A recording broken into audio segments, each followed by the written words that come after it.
livro da Revelação, Apocalipse, capítulo 21, leremos o verso 1 e o verso 2. Então vi novos céus e nova terra, pois o primeiro céu e a primeira terra tinham passado, e o mar já não existia. Vi então a cidade santa, a nova Jerusalém, que descia dos céus da parte de Deus, preparada como uma noiva adornada para o seu marido. Oremos. Pai, Senhor, nós lemos a Tua palavra, Deus. Pai, que nesse momento, Deus, o Senhor venha se revelar a nós. Fala, Senhor, poderosamente, ó Deus, em nossas vidas, em nome de Jesus. Amém. É interessante que o texto, o livro do Apocalipse, ele é o fechamento de um composto de 66 livros, de 65 livros, incluindo ele o 66º, se eu não estou enganado.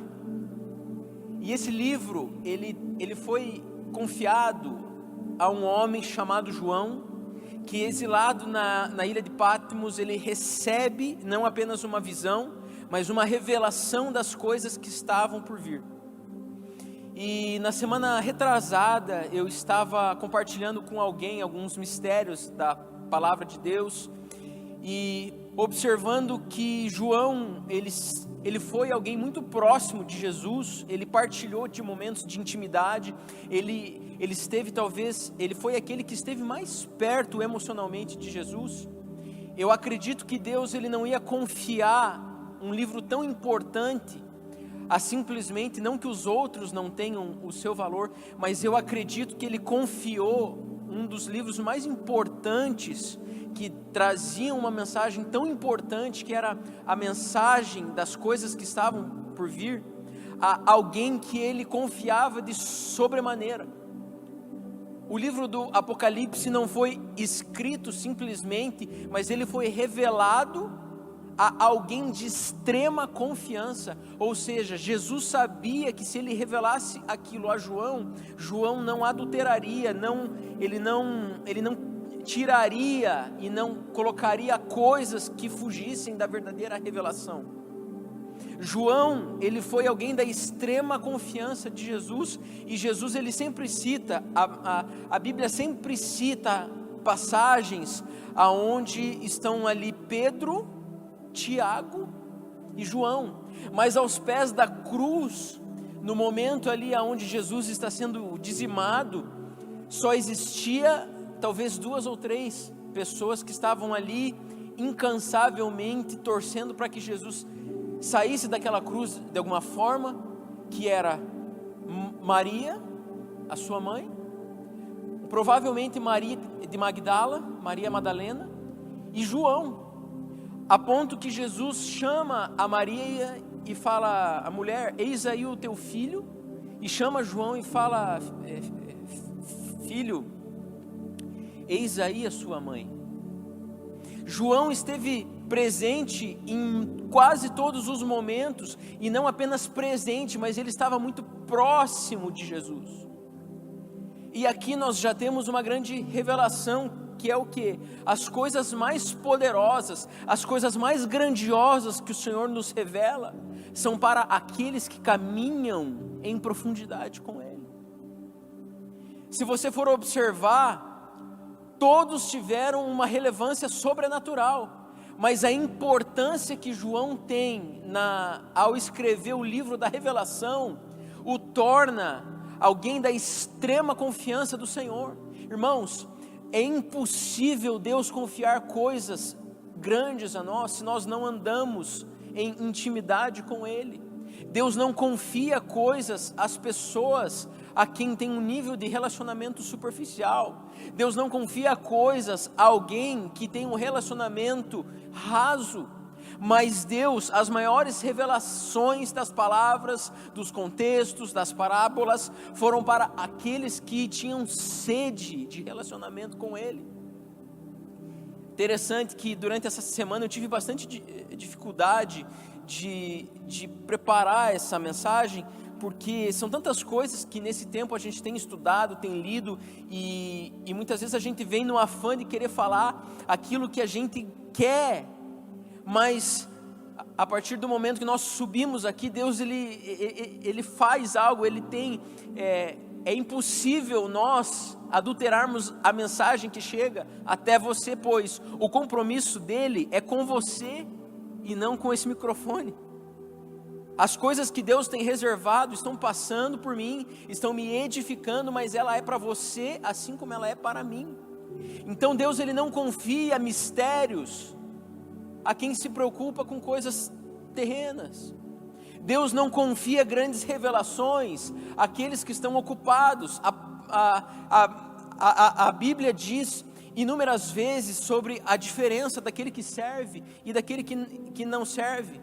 Uma certa vez, um dos discípulos de Jesus chegou até ele e falou assim: Senhor, o Senhor me dá uma licença que eu quero enterrar alguém, um pai, algum ente querido. E Jesus o repreendeu e disse: deixe que os mortos enterrem os próprios mortos. Irmão, não é tempo de nós ficarmos olhando, gastando tempo com coisas terrenas, mas Deus nesses dias de confinamento, nesses dias de fechamento, de reclusão, Deus está preocupado em nos revelar coisas extraordinárias que talvez eu e você precisamos estar alinhados e aprofundados juntamente com Ele. Deus quer nos dar visões e revelações, mas nós temos que entender que nós temos que merecer a confiança dEle. Mas o que eu vim falar hoje foi sobre um tema muito gostoso, que é uma instituição, é a primeira instituição, e se não a mais importante de todas. No verso capítulo 2, nós lemos assim: vi a cidade santa, a nova Jerusalém que descia dos céus da parte do Senhor, preparada como uma noiva adornada.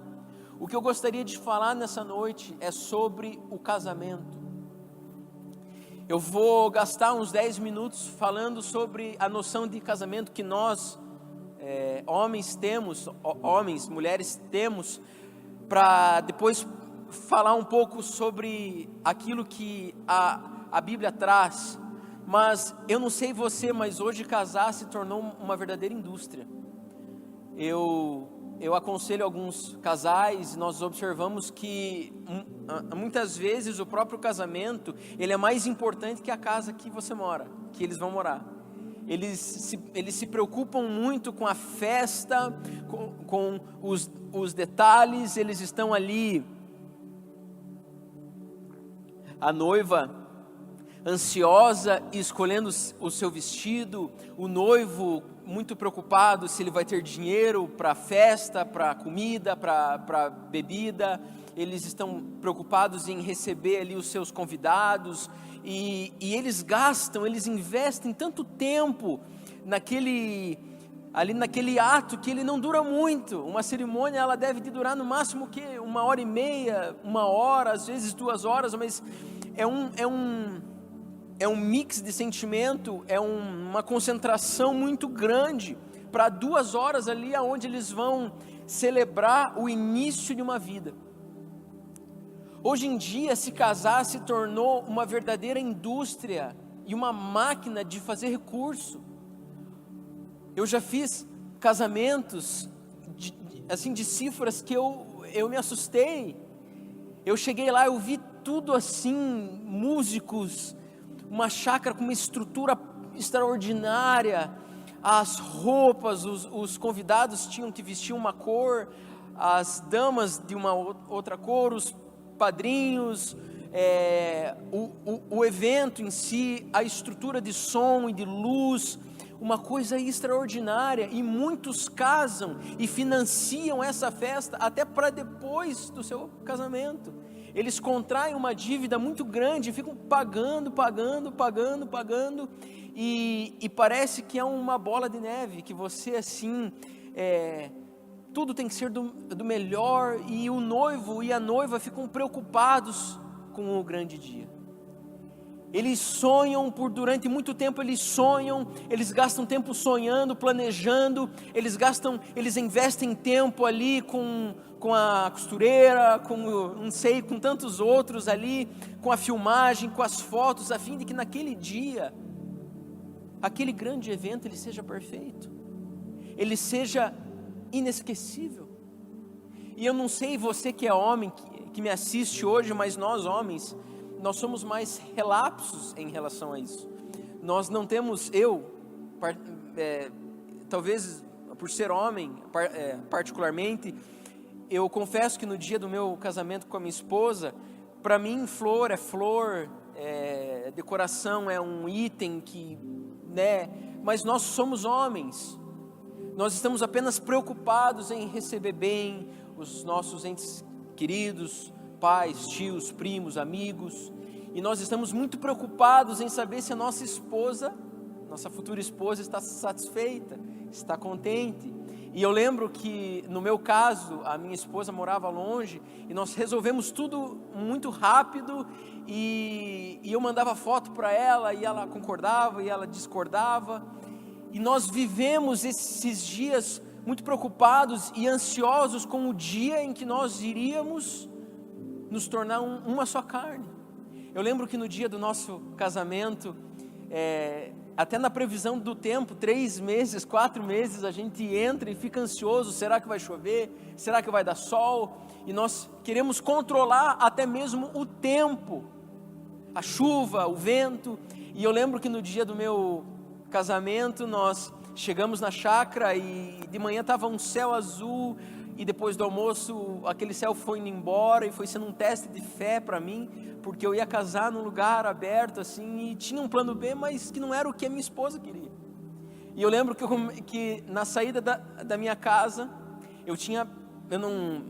naturalmente eu não tinha dormido à noite, estava muito ansioso, estava preocupado, e eu lembro que foram se formando umas nuvens, e de repente começou a chover, e veio aquela chuva que a gente chama de chuva molha bobo, aquela chuva que ninguém espera, e de repente ela vem devagarinho, e ela não cai aquela chuva torrencial que você sabe que logo ela vai embora, mas ela veio e ela tinha dado a entender que ela ia ficar, aquela miserável. E o nosso casamento estava marcado para as 5 horas, e eu já estava na chácara, os convidados estavam lá, e 5 para as 5 a chuva ainda estava lá, não forte, mas ela molhava. Eu lembro que o meu pai, que fez o meu casamento, junto com meu avô e um outro pai na fé, ele me chamou e falou: filho, e aí, executamos o plano B ou não? Eu falei: pai, me dá 5 minutos. Eu lembro que eu fui numa moita assim, me ajoelhei, e é até um testemunho essa história. Eu falei assim: Deus, o Senhor sabe que por mim não tem problema, mas o Senhor sabe da importância desse dia para minha esposa e para os convidados que estão aqui. Se eu tenho crédito contigo, se nessa tarde talvez eu encontre graça diante dos teus olhos, faz alguma coisa por mim. E eu me lembro que daí meu pai me chamou, e eu voltei, e ele falou: filho, executamos o plano B? Eu falei: pai, na vida do crente não tem plano B, vamos para o plano A. Adiamos para 5h30, 5h20, a chuva parou, nós enxugamos ali aquelas cadeiras e nós casamos, do jeito que assim nós queríamos. E nós observamos que aconteceu a festa, foi tudo maravilhoso, nós assim casamos, nós viajamos, nós voltamos e iniciamos a nossa vida. Mas esse dia, ele ficou reservado para sempre na nossa memória. Hoje eu recebo meninos e meninas na minha casa que falam assim: pastor, o senhor faz o meu casamento? Eu faço. Escuta, mas vai ser assim, vai ser assado, vai ser assado, vai ser assado. E eu me vejo há quase 10 anos atrás fazendo a mesma coisa, planejando, se preocupando, pensando, tentando fazer o meu melhor para agradar a minha futura esposa, os meus convidados, aqueles a quem eu amo, aqueles a quem eu amava. E se você for observar, a instituição o qual Deus mais preserva, mais trabalha em prol, mais trabalha em favor, é a família, que inicia através de um casamento, de uma união de um homem e da união de uma mulher. Hoje nós observamos várias outras coisas que o Estado reconhece, mas eu quero falar algo para você. Nós não precisamos do reconhecimento das autoridades simplesmente terrenas.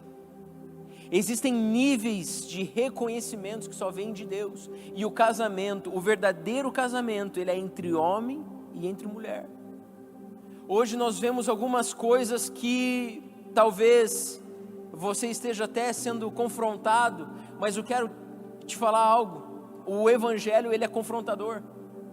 Não se vive um evangelho se você não estiver na zona de confronto. É impossível viver um evangelho sem ser confrontado. Olhemos para Paulo. Paulo dizia assim, que eu carrego comigo as marcas do evangelho. Evangelho que não causa marcas não é evangelho. Eu lembro de uma vez, na minha casa tem uma panela que eu gosto muito, e naturalmente você vai observar que eu gosto muito dela porque ela é a mais usada. Ela é aquela que tem as marcas já de fogo, de amassado, de trincado, de desgaste. E o crente, ele tem que carregar dentro de si o desgaste do evangelho, porque o evangelho tem que nos desgastar. Ele tem que nos corroer, ele tem que entrar dentro de nós e mover coisas que estão paradas, ele tem que fazer a nossa vida se transformar. Romanos, se eu não me engano, Romanos capítulo 8 diz, transformai-vos pela renovação da vossa mente. Nós temos que entender que o evangelho verdadeiro, ele é aquele que produz um desgaste, que produz marcas, aquele que produz a mudança. Se você for observar o ateliê de um grande artista, ele é todo manchado de tinta, ele é todo sujo, e vai você tentar limpar, ele não gosta, porque aquele lugar é o lugar onde ele produz as suas maiores obras. Se você for observar o desgaste de um carro de corrida no final de uma prova, ele está quase que se desintegrando, seus pneus já estão na lona. O desgaste de um corpo de um atleta de alto rendimento no final de uma grande prova, ele já está ali a ponto de não aguentar mais, porque ele está sendo desgastado. E no final da nossa vida, nós temos que ter essas marcas, aonde no decorrer da nossa vida nós nos submetemos a tantas coisas, nós nos convertemos a tantas coisas, que nós somos completamente diferentes das coisas os quais nós éramos como primícia.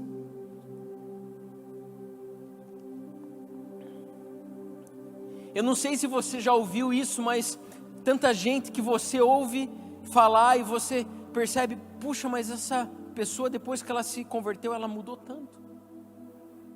Depois que ela aceitou Jesus, ela mudou tanto. Depois que ela veio para a igreja, ela mudou tanto.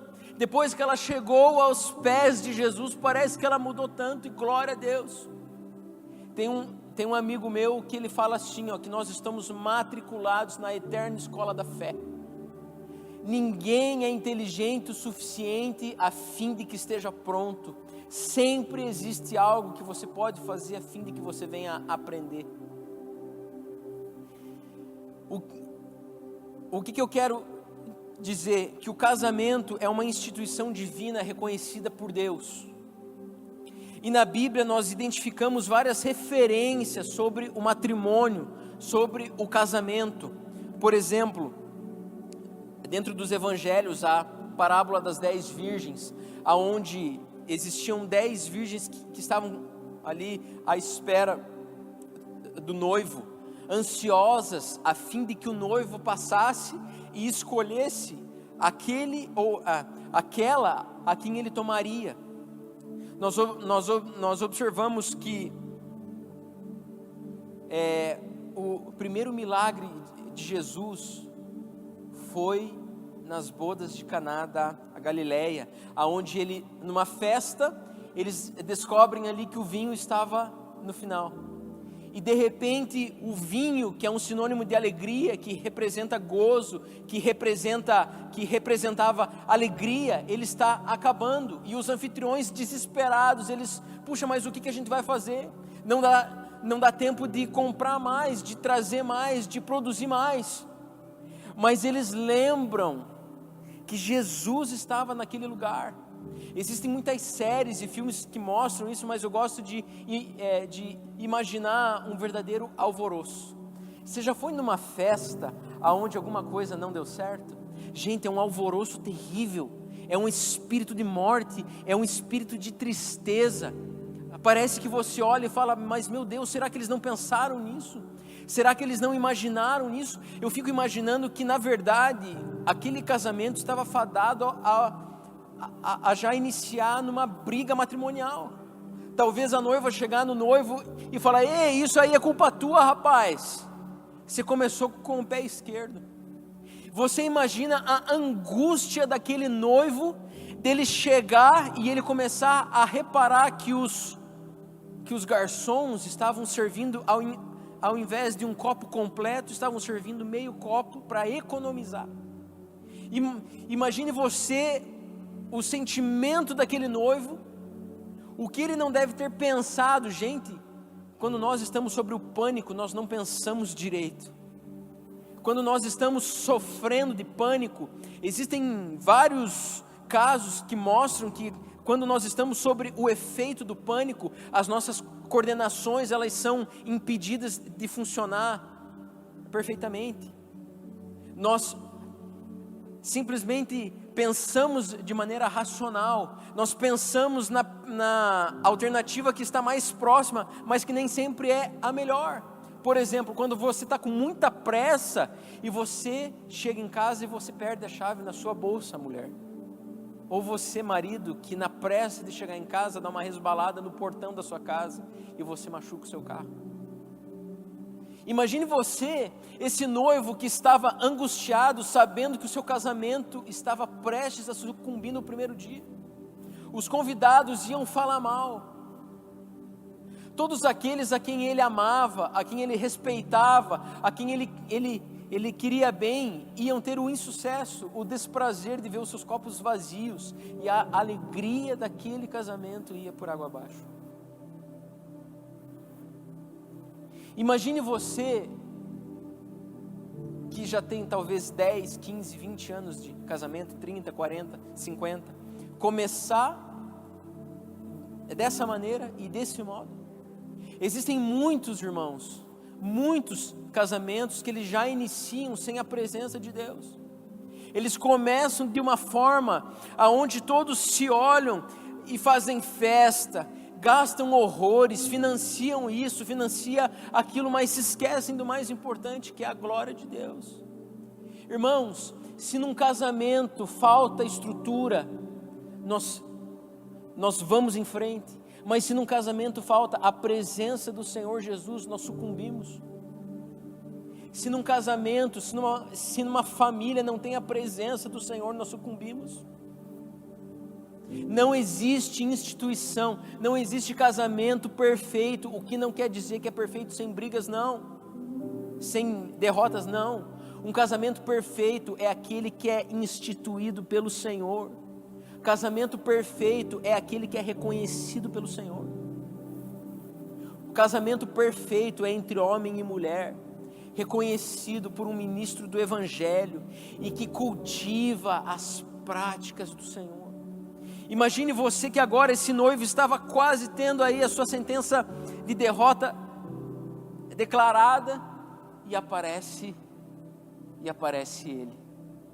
Jesus chega naquele lugar, percebe aquele alvoroço, e eu acredito que Maria chega ali e fala: Jesus, nós somos amigos, porque nós somos convidados, então nós temos um elo de amizade, eu sei que tu podes fazer algo. Jesus olha para sua mãe e fala: mulher, não apenas como filho, não como Jesus não com a sua natureza humana, mas Jesus como filho de Deus, olha e fala: mulher, não sabes tu que ainda não é chegada a minha hora? Mas eu acredito que Maria usou aquele laço de mãe. Sabe aquele laço de mãe?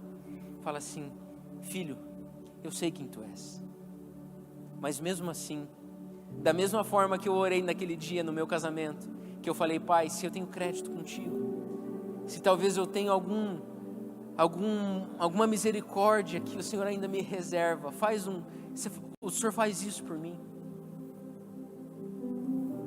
Irmãos, Maria falou: Jesus, mas eu sei que só o Senhor pode mudar essa história.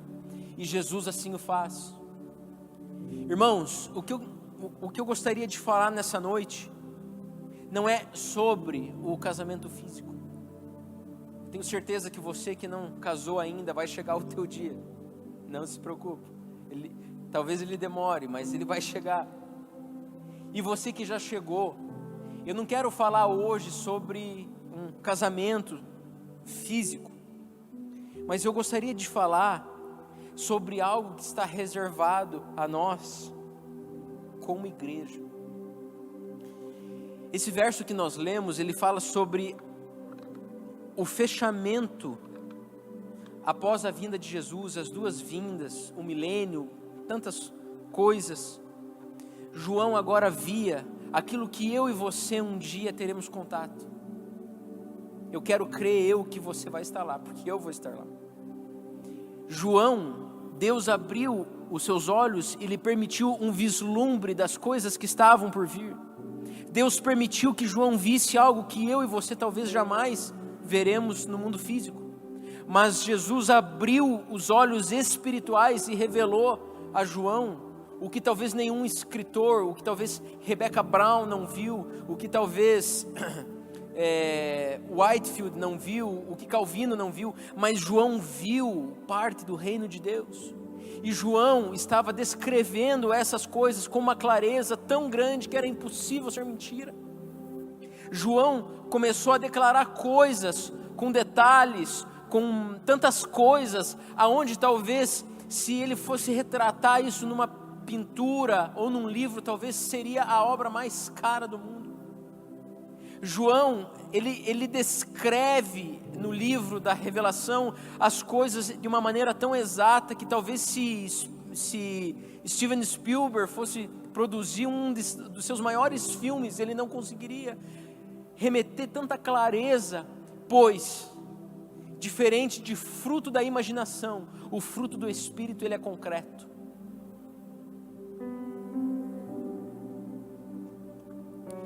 Deus escolhe a João a fim de revelar algo que nós nunca iremos ver nessa terra. Os nossos olhos jamais contemplarão as coisas que João viu, mas nós contemplaremos isso quando nós formos subir para celebrar o casamento com o nosso noivo. Mas ao falar sobre casamento, nós temos algumas figuras que são importantíssimas para a execução de um bom casamento.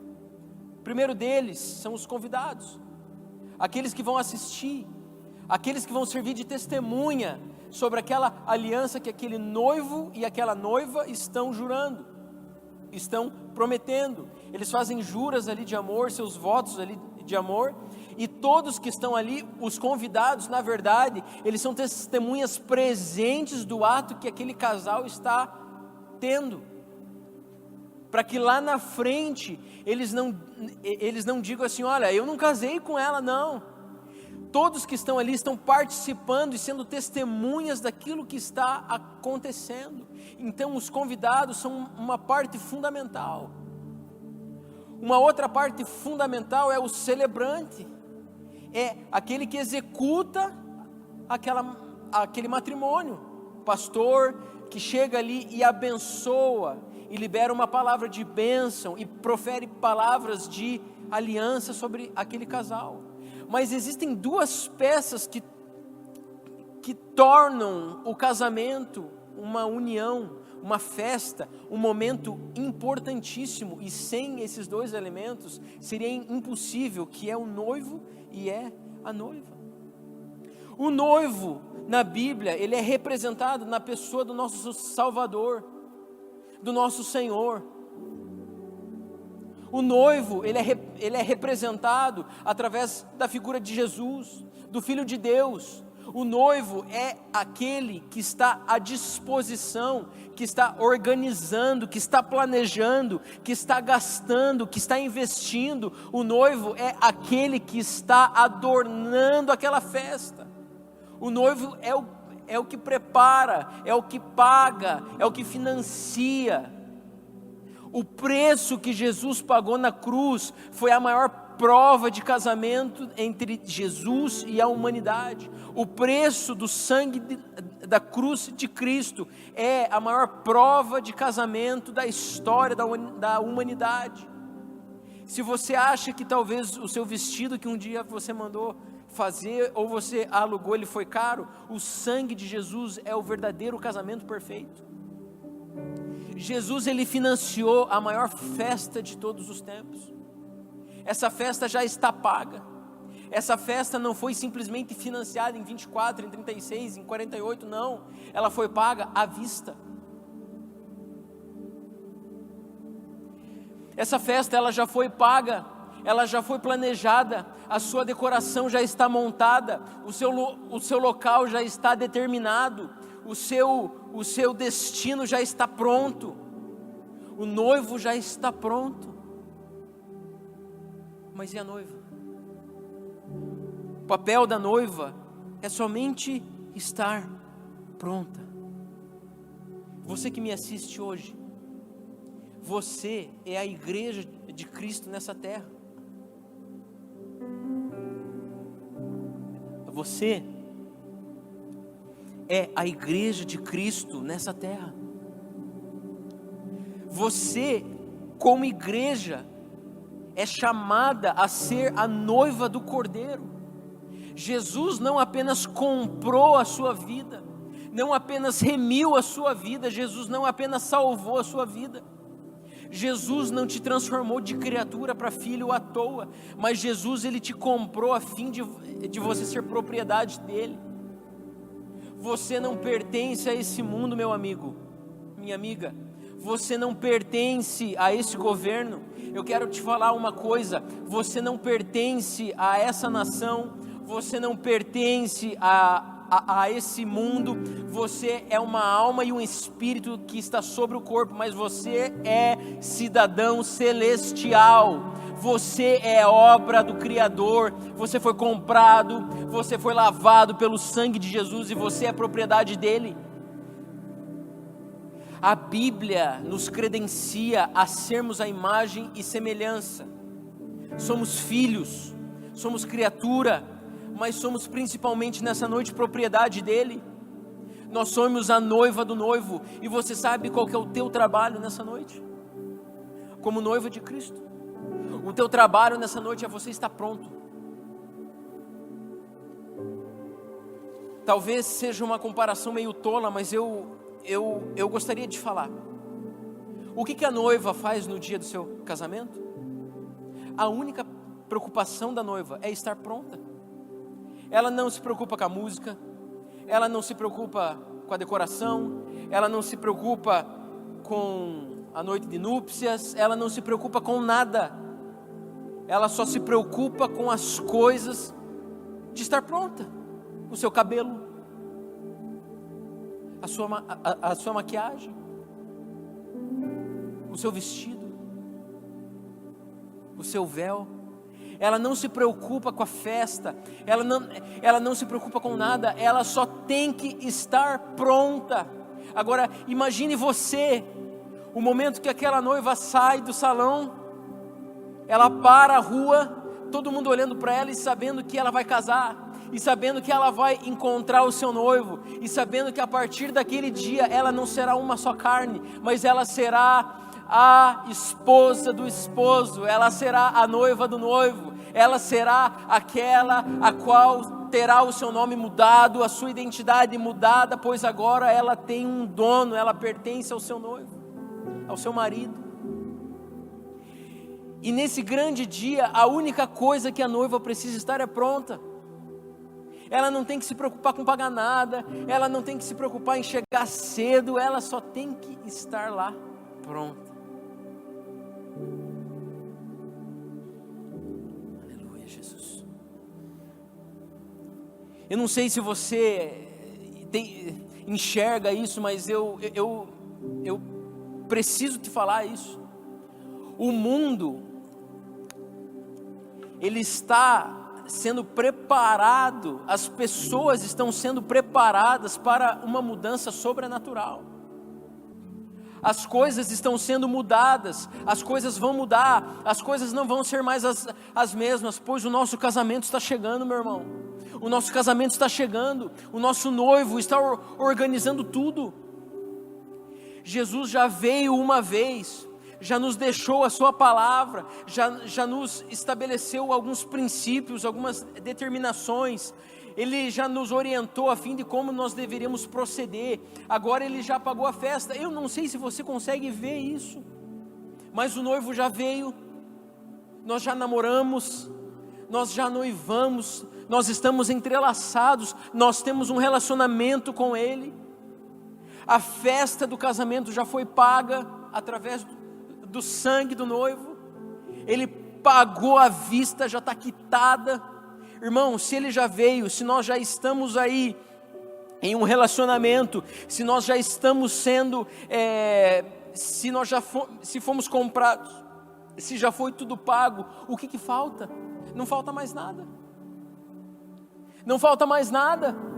A festa já está organizada. João viu, Deus abriu os seus olhos a fim de ver que o banquete já estava pronto. Os anciões estavam à destra do trono do Pai, os anjos cantando e louvando. Irmão, a festa no céu já está reservada, glória a Deus.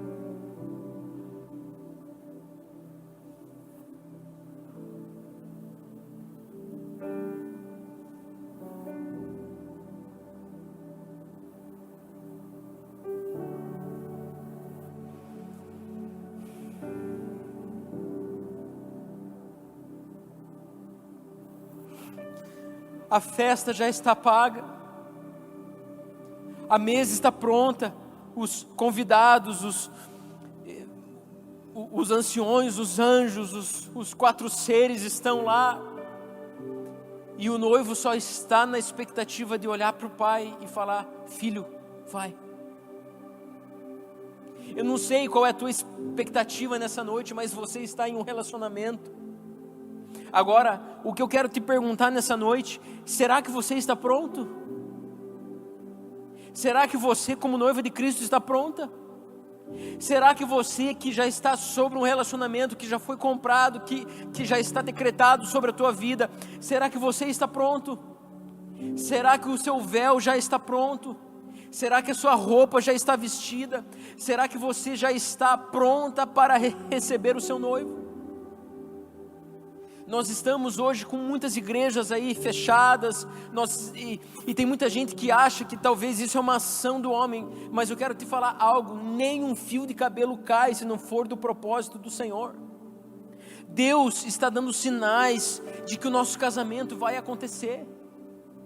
O nosso casamento vai acontecer. Irmãos, não tem coisa pior que você não ser convidado para uma festa que você queria muito estar.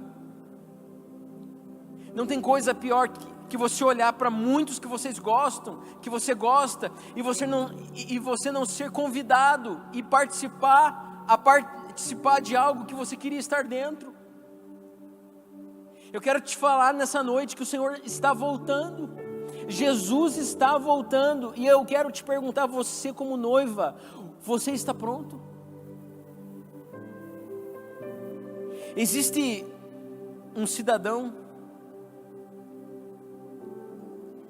que ele tem trabalhado desde a fundação da terra para destruir a humanidade. Satanás e seus demônios, eles têm trabalhado incansavelmente para destruir a vida do homem. Satanás, ele tem trabalhado de uma maneira incansável a fim de ceifar muitos.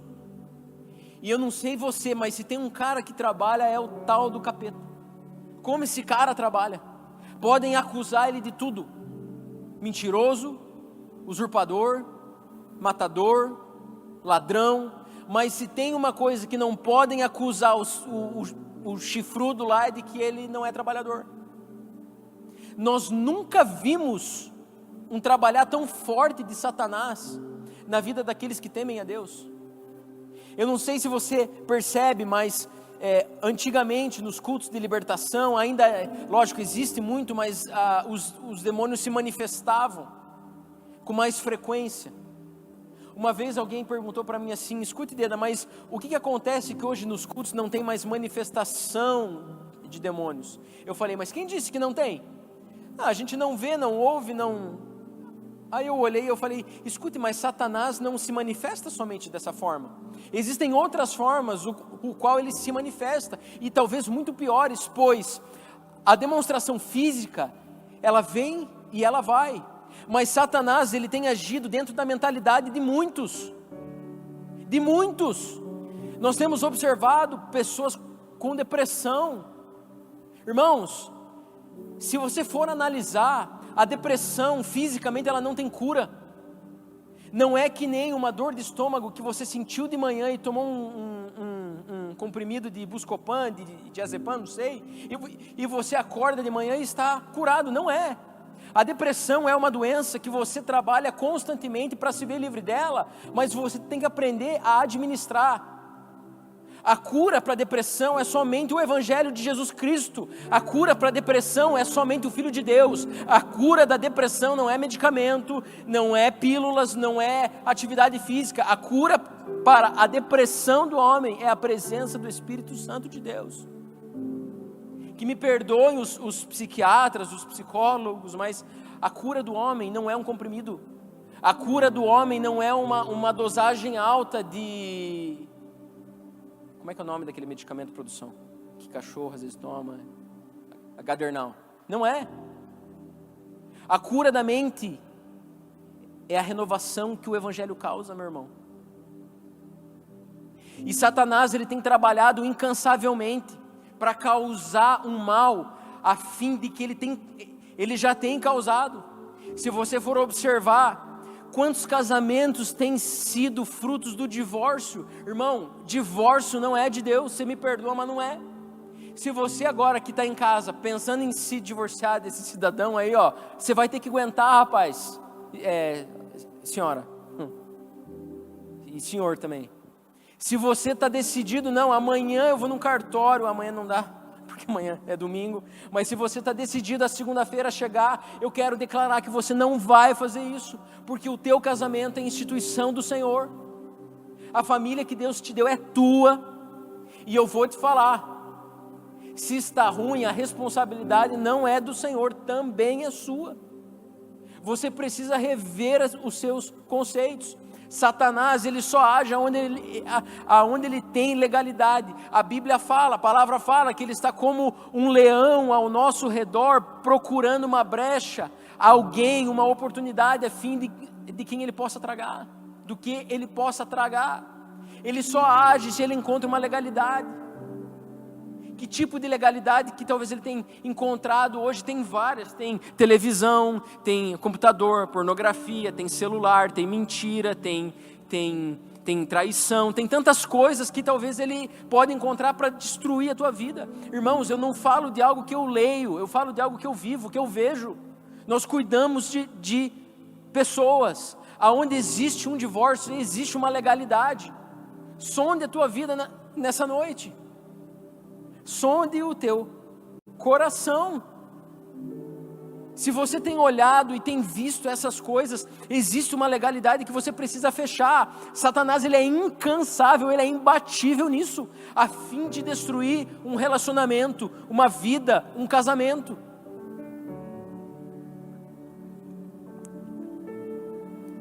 Agora, meus irmãos, existe um casamento que ele não tem autoridade para mexer.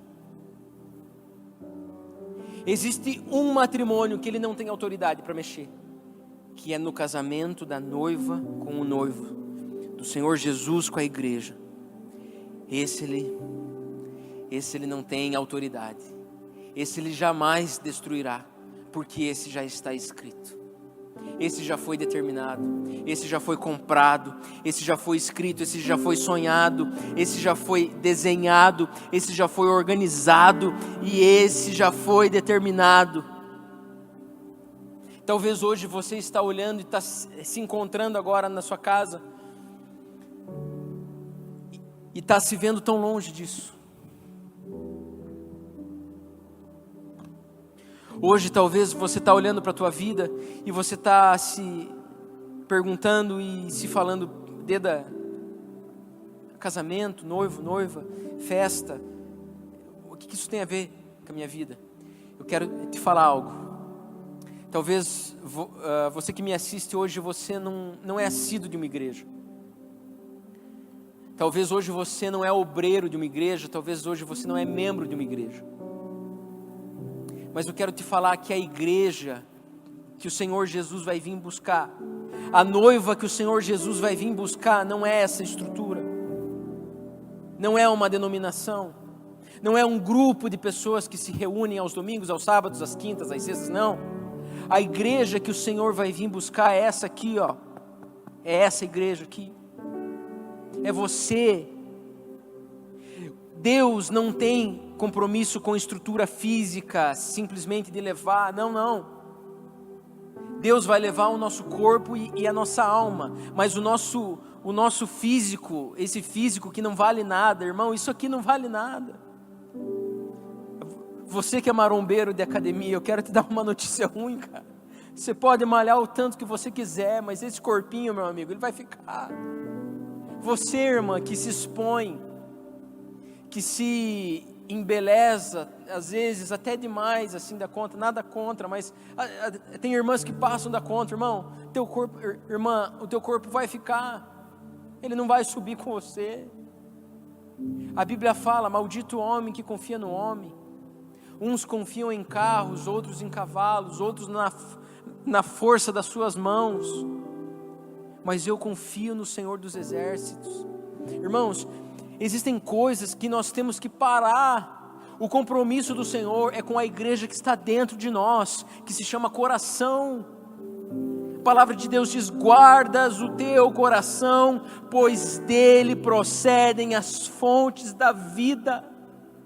Como que eu guardo essa igreja? Como que eu cultivo essa igreja? Como que eu cuido dessa noiva que está aqui dentro? É me relacionando com o noivo. O casamento, para dar certo, tem que ter relacionamento, tem que ter contato, tem que ter diálogo. Você sabe qual que é o maior causador de divórcio? Falta de relacionamento. O marido não sabe daquilo que a esposa gosta. A esposa não sabe aquilo que o marido gosta. Os filhos não conseguem entender o que está no coração do pai. A esposa não consegue ouvir o seu esposo. Irmãos, uma igreja que está pronta, uma noiva que está pronta, é uma igreja relacional, é uma igreja que se relaciona com o seu noivo. A noiva que está pronta é aquela que deixa tudo pronto, a fim de que no dia X ela esteja pronta. Ela só tem que estar pronta. E nessa noite eu quero te convidar a você olhar para dentro de você. Que tipo de noiva que você tem sido? Que tipo de igreja que você tem sido? Hoje nós não temos mais a liberdade de congregarmos, mas isso não nos impede de sermos igreja. A igreja verdadeira é aquela que se relaciona com Cristo, independente das paredes, das denominações, das doutrinas. Quando Jesus veio, Ele construiu uma instituição, uma nova igreja. A igreja de Atos, ela mostra uma igreja, a chamada igreja primitiva. É uma igreja que não estava presa a templos. Era uma igreja que não estava presa a simplesmente coisas, objetos, padrões e doutrinas, não. Era uma igreja que se solidarizava, que participava da sociedade, que ajudava uns aos outros. Irmãos, nós temos que rever os nossos conceitos de noiva de Cristo. O desejo da noiva é sempre estar com o noivo. Eu lembro quando eu namorava com a minha esposa, que eu era noivo, ela morava longe. 6 horas daqui de carro. Irmãos, eu trabalhava no centro, tinha tanta coisa para mim me preocupar, mas era tudo secundário, porque eu só queria estar com ela. O desejo do Senhor Jesus é estar conosco todos os dias, é as nossas prioridades serem dele, é o nosso sentimento ser dele, é o nosso coração ser dele. Mas o que me garantia que minha noiva estava pensando em mim da mesma maneira que eu pensava nela? O que me trazia o sentimento de que o esforço que eu dava em prol do nosso relacionamento era o mesmo que ela dava? Nenhum. Você sabe por quê? O amar incondicionalmente, ele se desprende de qualquer necessidade de se sentir amado. Glória a Deus. Nós não precisamos amar Jesus achando que nós, se amarmos Ele, Ele assim nos amará. Meu irmão, você foi amado independente de você amar Ele. Glória a Deus. Eu quero te falar, você pode ser um incrédulo, você pode ser uma pessoa que tem vários defeitos, mas eu quero falar, João capítulo 3,16 fala, porque Deus amou o mundo de tal maneira, em algumas traduções diz que Deus amou o mundo de uma maneira sobrenatural. A palavra de Deus diz que uma alma vale mais que o mundo inteiro. Você tem valor. Deus ama você independente de você amar Ele. Deus ama você mesmo você sendo uma pessoa presa, sendo alguém que talvez não se sinta digna, mas eu quero te falar que Deus ama a tua vida. Não existe tempo ruim para Deus amar você. Não existe aonde você faça, não existe o que você faça a fim de que impeça o amor de Deus hoje na tua vida. Não existe nada que você faça que impeça Deus de te amar. Você sabe qual que é a única coisa que Deus não gosta? Que você rejeite esse amor. Isso é chamado pecado de blasfêmia, pecado da rejeição do Espírito Santo. Nessa noite, eu quero te convidar a você, como igreja de Cristo nessa terra, como noiva de Cristo nessa terra, a você rever o teu coração, a você rever as coisas que você tem feito. Eu quero te falar que o Senhor Jesus, Ele pode voltar nessa noite. Ele pode voltar daqui 2 minutos, ou Ele pode voltar mais para frente, mas eu quero te dar alguns conselhos. Jesus, o nosso noivo, já veio. Ele já demonstrou a intenção de te casar conosco. Ele já nos comprou. Ele já financiou a festa. E lá no céu, Deus já revelou a um homem chamado João, que foi feito de carne e osso, assim como você, que o banquete já está pronto, que já está tudo pronto, já está tudo praticamente preparado. E a uma palavra de Deus, a trombeta vai soar. E eu quero te perguntar, quem é você hoje? E o que você tem feito?